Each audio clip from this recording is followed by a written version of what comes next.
بسم الله الرحمن الرحيم الحمد لله رب العالمين وصلى الله على سيدنا محمد وآل بيته الطيبين الطاهرين المعصومين ولعنة الله على أعدائهم أجمعين إلى يوم الدين. صلوا على محمد وآل محمد. اللهم صل على محمد وآل محمد.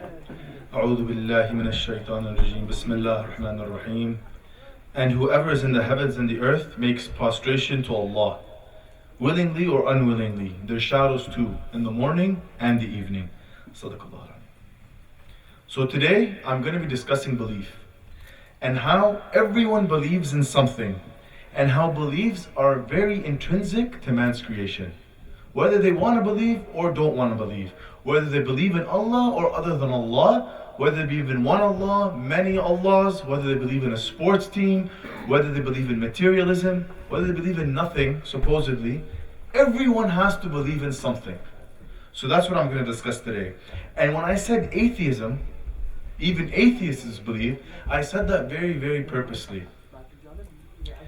And the reason I said that is because in their arguments, when discussing it with theists, when you look at their proofs, many times they're going to use God's names or God's attributes to disprove God's existence or to explain God's creation. Do you understand what I'm saying? So they'll use some of God's names or God's attributes to describe God's creation, or they'll even use those names and attributes themselves to disprove God, He Himself exists. And the point I'm also going to argue is their version of belief requires more faith and more belief than our version of belief. And I'm also going to say is they may have more belief than we even have when it comes to the names of Allah that we ascribe to. You're going to see what I mean as I go into the lecture. Sallu ala Muhammad wa ala Muhammad. Allahumma salli ala Muhammad wa ali Muhammad. So, an example of them using the names of Allah to disprove Allah or to describe Allah's creation is, for example, when you read Dua Mashlul. Allah subhanahu wa ta'ala, through this dua, how do we say? What do we say? Oh Allah, He calls Himself, refers to Himself there as Al-Fasil and Al-Wasil. Al-Wasil as the one who joins, and As-Fasil as the one who separates. So any atheist you speak with, when describing the beginning of time and the beginning of our creation, they'll say it was the Big Bang Theory. And Islam doesn't go against it, doesn't disagree with the Big Bang Theory. But what's amazing is they'll say those two atoms hit and joined perfectly at that perfect speed. Therefore they are what? Al-Wasil. Allah subhanahu wa ta'ala perfectly get them to join at that exact moment. And they'll use that term. And then they expounded. Allah subhanahu wa ta'ala is Al-Fasil, the one who expounds and separates at the exact same speed it took to bring us into creation. So when describing how we came to be in creation, without wanting to believe in Allah subhanahu wa ta'ala, they use two attributes of Allah. Do you see the point that I'm making about it? I need people just to nod. You see the point that, so they're using God's names to disprove how we came to be, how we became into creation. That's one example. Another example is they'll say there had to be an infinite consciousness or space. They'll use space as the example that everything depends upon. But when they came to realize through the Big Bang that time began at that moment. Space began at that moment. So space and galaxies, it's expanding infinitely, but it had a starting point. But when they say there had to be something that was before and after, what does Allah subhanahu wa ta'ala call Himself? Al-Awwal and Akhir. The first and the last. Allah subhanahu wa ta'ala also refers to Himself as Al-Samad, the one who's eternal, that all are dependent upon.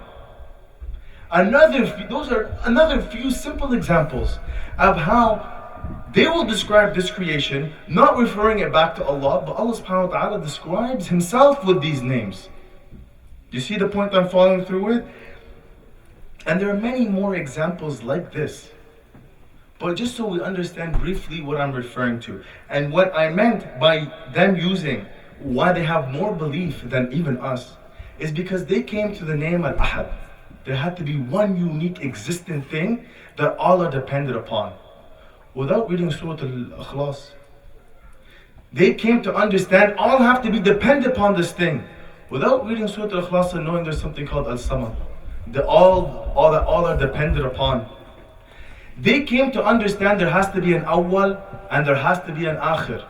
There has to be a wasil and a fasil. But amazingly enough, they didn't really have to read dua mashlul for that, or have the poster with the 99 names of Allah, or they didn't have to read dua jawshan during Shahr Ramadan.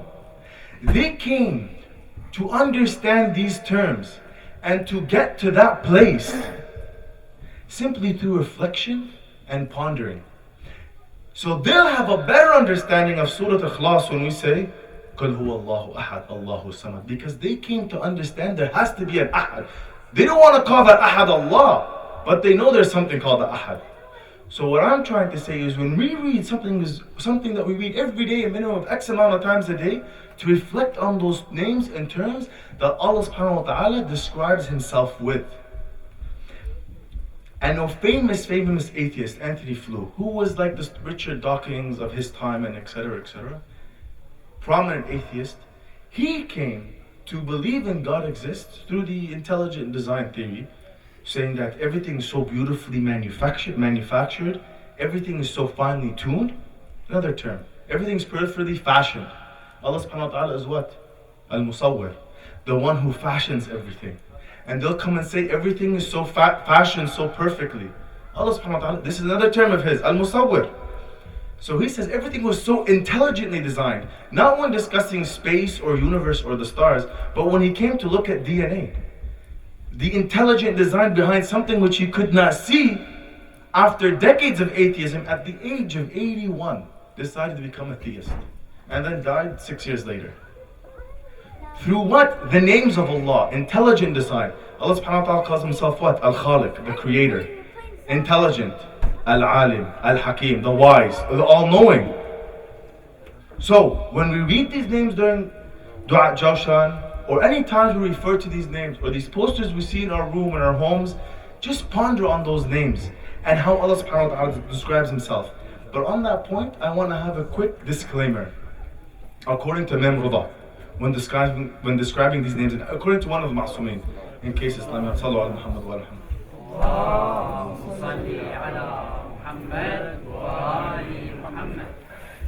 So, Imam Rida, when describing these 99 attributes of Allah, there's more than 99, by the way. We just say the 90. Allah subhanahu wa ta'ala has an infinite amount of attributes. But Imam Rida, the customary 99 attributes, he says, if every single one of those attributes was to be as it is described, then know that every attribute is a God. Do you understand the point? That every attribute of in itself could be a God. So he warns us, do not worship the name without the meaning, because then you're committing kufr. He continues, do not worship the name with the meaning, because then you're committing kufr. Why? Because you're committing shirk. Now you're worshiping the name and kufr. But worship the meaning only.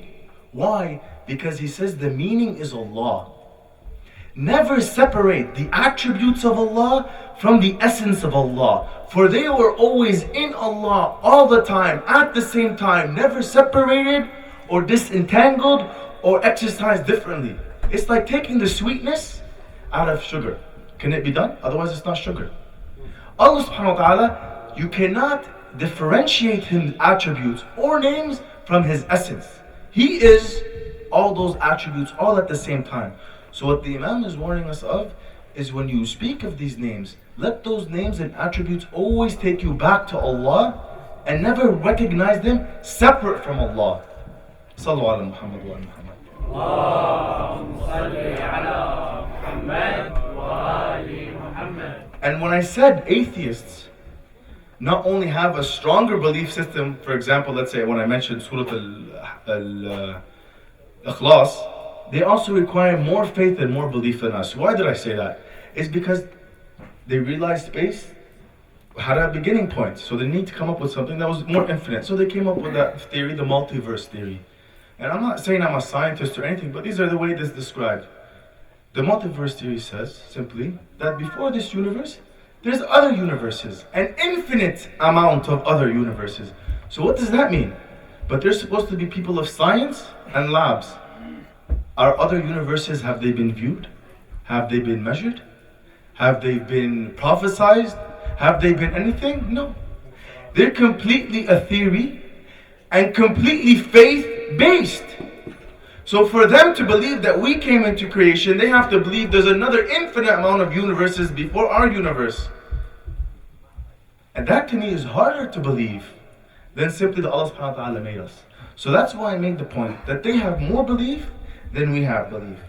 So when we read that verse, and whoever is in the heavens and the earth prostrates to Allah, willingly or unwillingly, their shadows in the morning and the evening, this goes to everyone. And that's why Imam Khomeini comes and says, even when an atheist comes and says, oh, my teacher is good, he doesn't understand there's Surah Al-Hamd, which Allah subhanahu wa ta'ala comes and says what? Alhamdulillah Rabbil Alameen, meaning what? Every hamd belongs to Allah. So that atheist, when describing his teacher is good, he's praising Allah because Allah subhanahu wa ta'ala created that teacher. It's in this. Everyone will believe, whether they wish to or not. This is the reality of how Allah subhanahu wa ta'ala created us. And He made this fitrah designed for you to believe, for you to use this belief to go back to Him, to travel back to Him. Do you notice? Maybe people are not Muslims or not religious but every person believes. And we're supposed to use that intrinsic feeling to going back towards Him. Some do and some don't. And what we have to ask ourselves is, do you worship other than Allah? Do we worship ourselves? Do we worship our desires? Do we worship our teams? Do we worship who knows what? A variety of things that we put before Allah, and therefore giving it more importance, and therefore diminishing that belief that we have in Allah subhanahu wa ta'ala. Sallu ala Muhammad wa ala Muhammad. Allahumma salli ala Muhammad wa ali Muhammad. And now I want to just quickly discuss how we view Allah, how we recognize Allah, His image, and compare predestiny to free will. Compare fate to destiny. Many people, you have a destiny, what's your fate? So I'm going to very quickly get into this. It's a bit dry, just to understand our aqidah and what our faith teaches us about how Allah looks and how we live. Does Allah make us do things, or do we do things? Or do things in combination with Allah? Do we have a fate? Do we choose our own fate? What's the difference between fate and destiny? Predestination and free will. So we're going to briefly just go into this and compare our belief system, the Naqshbandi belief system, the Twelvers, the Ja'faris, in comparison with other madhahib and how they view Allah, and those other topics that I quickly touched upon. Firstly, discussing Allah's image. This is going to be a reminder for most of us here, but for those who don't know, I need them to pay close attention. And then we can also compare the way we view Allah in comparison to other madhahib. As for Allah, He exists in an image. He does not have an image. Pardon. We cannot perceive Him. We cannot see Him. We cannot imagine Him. We will not see Him on Yawm al-Qiyamah. We will not see Him in Jannah. We will not see Him in Nar. We will not see Him in this world. You only view Allah in your hearts. Him having a physical attribute and a hand and a head and an eye is outside the Shia Aqidah, outside the Shia principal core of beliefs. And to beautifully display that, even Rasulullah, who was Allah subhanahu wa ta'ala's greatest creation, who was in the high arsh of Allah, did he see Allah when he was in the heavens? He did not. So if Rasulullah could not see Allah subhanahu wa ta'ala in Ma'raj, we will in turn never see Allah. Our eyesight cannot perceive Him. For if our eyes see Him, what does that mean? That means I'm seeing this younger brother here. That means he's limited now. He's limited by my eyes. But we know Allah subhanahu wa ta'ala, as the atheists describe, He is infinite. You cannot view something that is infinite, limitless. So we will never see Allah. And Imam al-Sajjad beautifully puts it, as he always does. He comes and he says, you have made it known to your creatures. You have made our way of knowing you through our incapacity to know you. Do you see what he says here? Oh Allah, you have made it possible for us to know you through our inability to know you. This is how we know He was Allah. For if you ever knew Allah as how it is, He would not be Allah. You have made it possible us to know you through our inability to know you. And Rasulullah on this point comes and says, do not exalt me over Yunus in nearness to Allah, just because I was in the high throne while Yunus was in the deep sea. Because Allah subhanahu wa ta'ala is not confined by space or time, therefore limitless. You see what the Prophet comes and says? Do not exalt me over Yunus in nearness to Allah, because I was in the high arsh and he was in the bottom of the sea. No, Allah subhanahu wa ta'ala is not confined to a space or direction. This is the general aqidah of the Shias as to how we view Allah subhanahu wa ta'ala. And when we come to our Sunni brethren, they have many different ways of understanding Allah. Understanding Allah is called theology. This is this way you understand God. So they have many different forms of theology and understanding Allah. So this is a bit dry. I'm going to just ask everyone to bear with me. So for example, they have one school in their ideology, in theology. It's called the Athari school. This is the likes of Ibn Taymiyyah and etc. He adheres to this school. He says he will see Allah. This school believes they will see Allah because Allah subhanahu wa ta'ala said in the Quran, His hands will be over them. So Allah describes Himself that He has a hand. There's another verse in the Quran where Allah subhanahu wa ta'ala talks about His cheek. Therefore, they are a very textualized version of understanding Allah. Allah said He has a face, a hand. So these Atharis, they come and say Allah subhanahu wa ta'ala has a hand and has a face. We disagree fully. And then they are the Asharites and the Muridis. And these come from the school of Abu al-Hasan al-Ashari. Okay? He comes and he says, he takes the middle ground in the Sunni world. Because there's also the Mu'tazila. Sorry, the Mu'tazila, there's Sunnis that no longer exist today. This form of theology, their belief of Allah is like that of the Shia. Allah is limitless. So the middle ground between the two is the Asharites. They say no, Allah subhanahu wa ta'ala does have a hand. But His hand maybe has 1,000 fingers. So they will say, Kul huwa Allahu ahad, Allahu lam yalid wa lam yakul. There is nothing like unto Him, because His hand is not like my hand, 5 fingers.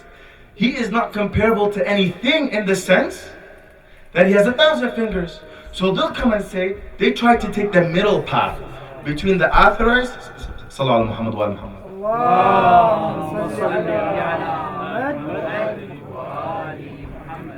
So this school will take that middle path. They'll say, no, God has a hand and has a face, but His face might not have 2 eyes, it might have 1,000,000 eyes. But they say we should not look into this. So they try to take the middle path, and they say on Yawm al-Qiyamah you could maybe see Allah. You get the point? So there's one that says like us, the Mu'tazila, and then there's the Atharis, and then there's the one in the middle. They say no, Allah does have body parts, but not like me and yours. So He's not like us. Okay? And when it comes to free will, again the Mu'tazila, what do they believe? That Allah subhanahu wa ta'ala gave us ultimate free will. That He does not interfere in our life. We do as we wish when we wish. Ultimate free will. The Atharis, the ones who say Allah has 5 fingers, come and say what? They say no, we are completely predestined. Every action you do, Allah subhanahu wa ta'ala has made you do it. Okay? And then you have the Asharites, the guys who took the middle ground. They'll again come and say the same thing. They'll take that middle ground, which comes and says what? You have the intention to you have free will to have an intention, but you don't have the free will to act. Action is creation. Creation is only by Allah. You see? So you'll be judged on your intent and not your action. You cannot create an action. Allah subhanahu wa ta'ala makes you do what you do. And this is again different than us, because the Shi'as, according to Imam Ja'far, he says it so beautifully. Neither predestination nor complete free will. The truth is in the matter is between these two. Is between the two. We don't have ultimate free will. If Allah subhanahu wa ta'ala decides to intervene in our life, He can. We cannot act outside of His laws and His norms. But at the same time, we're not machines and we're not animals. Allah subhanahu wa ta'ala did not make us do what we did. We decided to do that. So therefore you will be judged upon that. Do you get the point? And to help further describe this point, Imam Qadim comes and he says it so beautifully. One day our seventh Imam Qadim, he was only 5 years old. And he was with Abu Hanifa. And he asked him a question that goes like this. Are our deeds from us, on our free will, or are they from Allah and determined by Him? So this discussion has existed for centuries. Are our deeds from us or from Allah? It's a very famous narration. You should be very familiar with it. At this point, Imam Qadim says there's 3 options. Either Allah subhanahu wa ta'ala makes us do what we do, either both Allah and man are jointly responsible, they do it together, or that man does it on his own. These are the 3 options.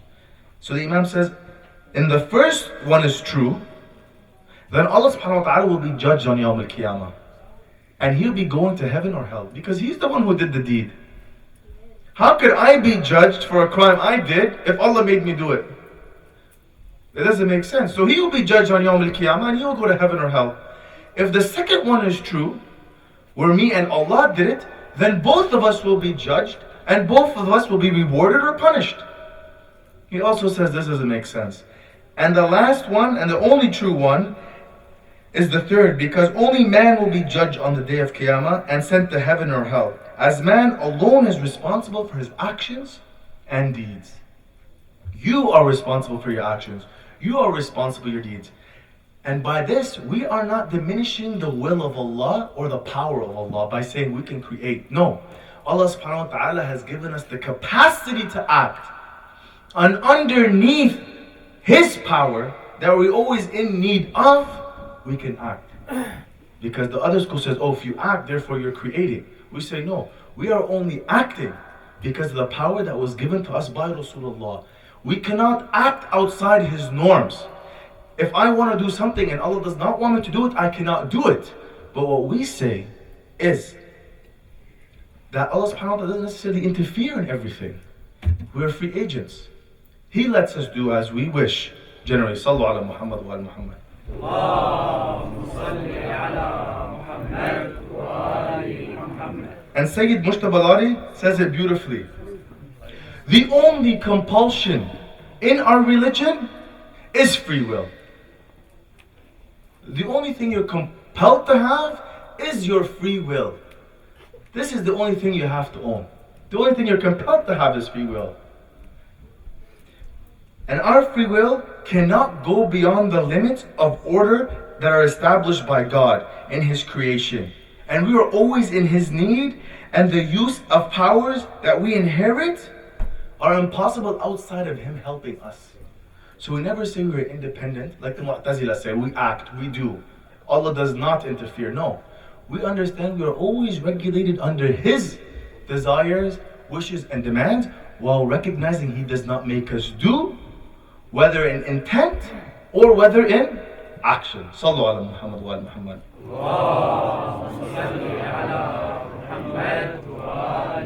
Because a lot of people come and say, like Ubaidullah bin Ziyad, what does he tell Sayyidah Zainab? Do you like what Allah has done to you? Do you like what Allah has done to you? Do we not always hear in Ashura, the murders of Hussain, they always blame the killing of Hussain and his family based on what Allah wanted. Right? They always blame, oh Allah. No. They had that free will to do it. And Allah subhanahu wa ta'ala, and the Prophet comes and says, an age will come when the people will commit sins and attribute them to Allah. And when you meet these people, tell them I have disowned them. Because these people, they killed the family of the Prophet. Then they say, oh, Allah did it. Because this school has existed back then. And the Quran is very, very clear. The Quran comes and says, we found our forefathers doing this.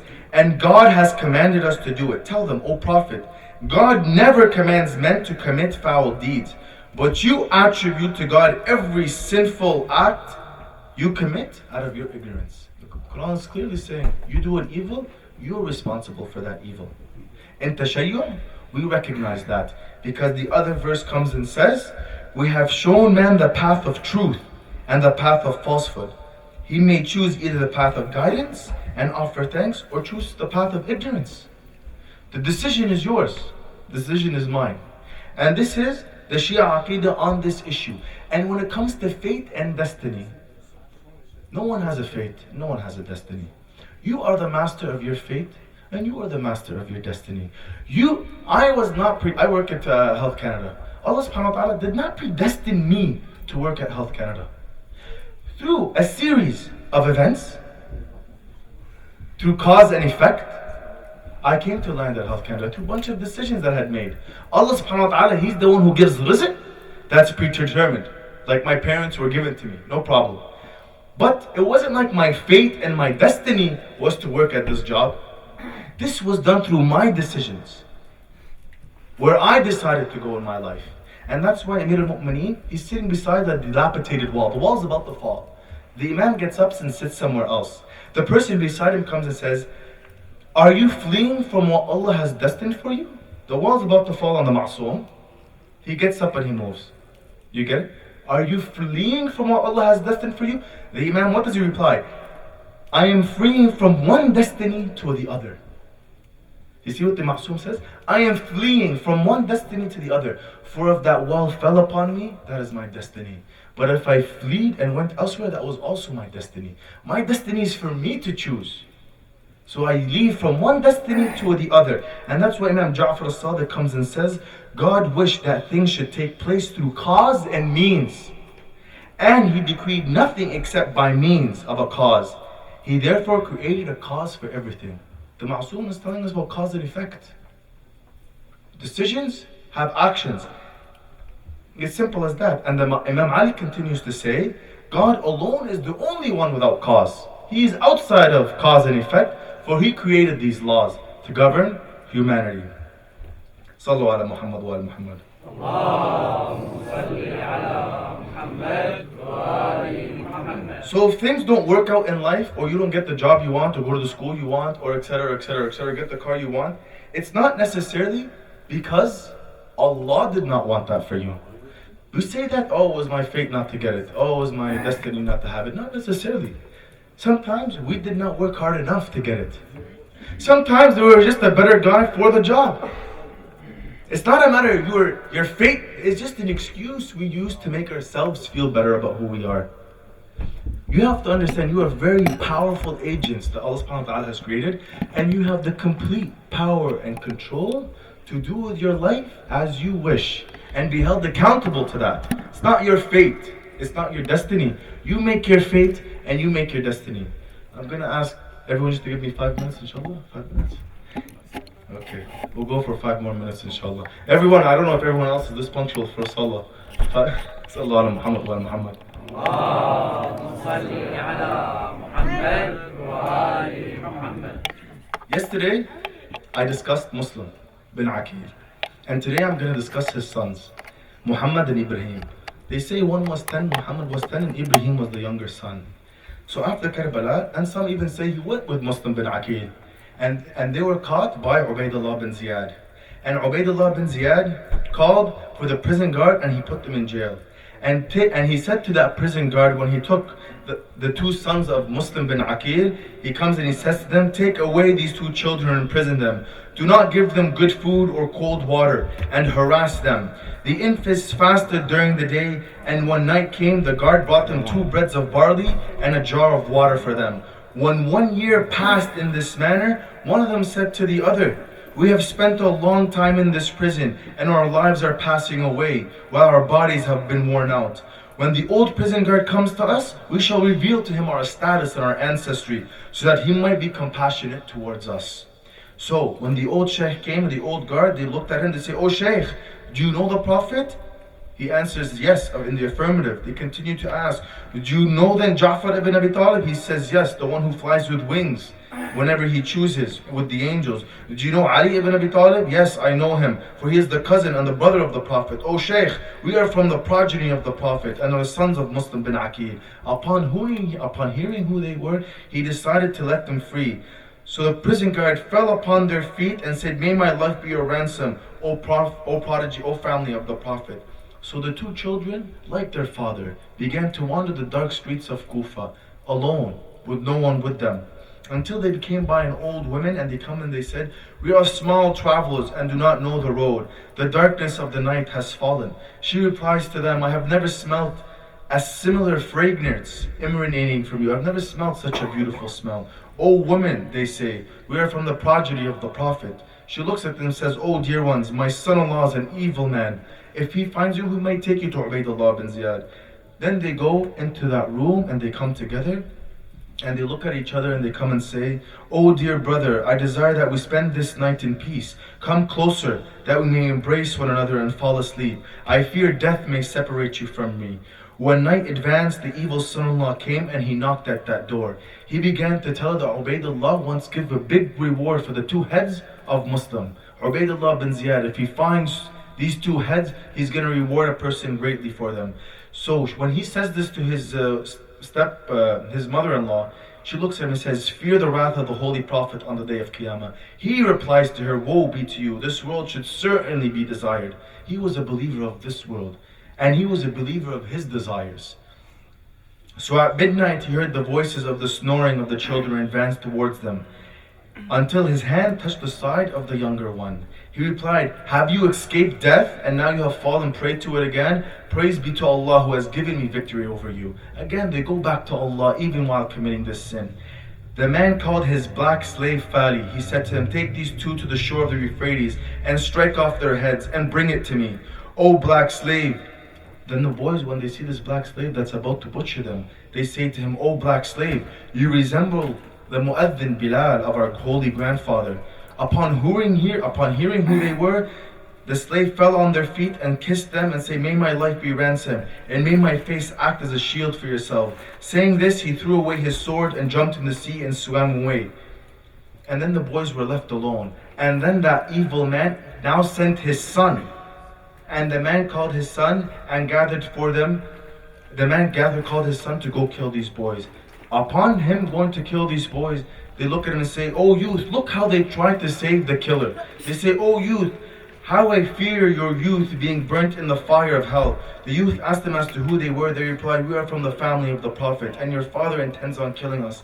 Hearing this, the youth fell upon their feet and started kissing them. And then he also jumped in the sea and fled. His father called out, you disobey me? And he replied, Allah's obedience is more dear to me than you are. So at this point, the man knew that he was the only one willing to kill them. He knew no one else would do this act. So he unsheathed his sword. He took the two infants by the water of the Euphrates. Their eyes became full of tears. They said, O Shaykh, take us to the market and sell us. And do not invite the punishment of the Prophet on Yawm al-Qiyamah. They're still looking for an alternative to save him from punishment. He replied, no, verily you shall be killed, and that your heads will be brought to Ubaydullah bin Ziyad. O Shaykh, do you not consider the relationship we have with the Prophet? He still would not pay them any heed. He says, O Shaykh, then take us to the presence of Ubaydullah. They're trying any which way to help save him. The same way that Imam Hussain stood on Karbala looking for ways to appeal to his enemies to try and save them.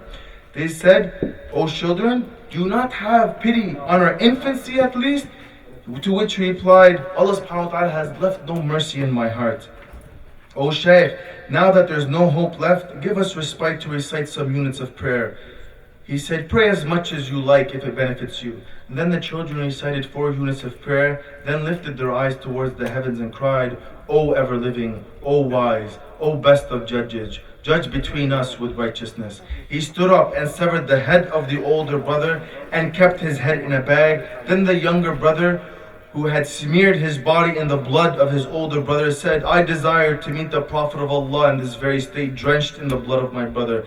He said, do not fear, for you shall soon join him. Saying this, he severed his head, and then he took those 2 holy bodies and he threw them into the Euphrates.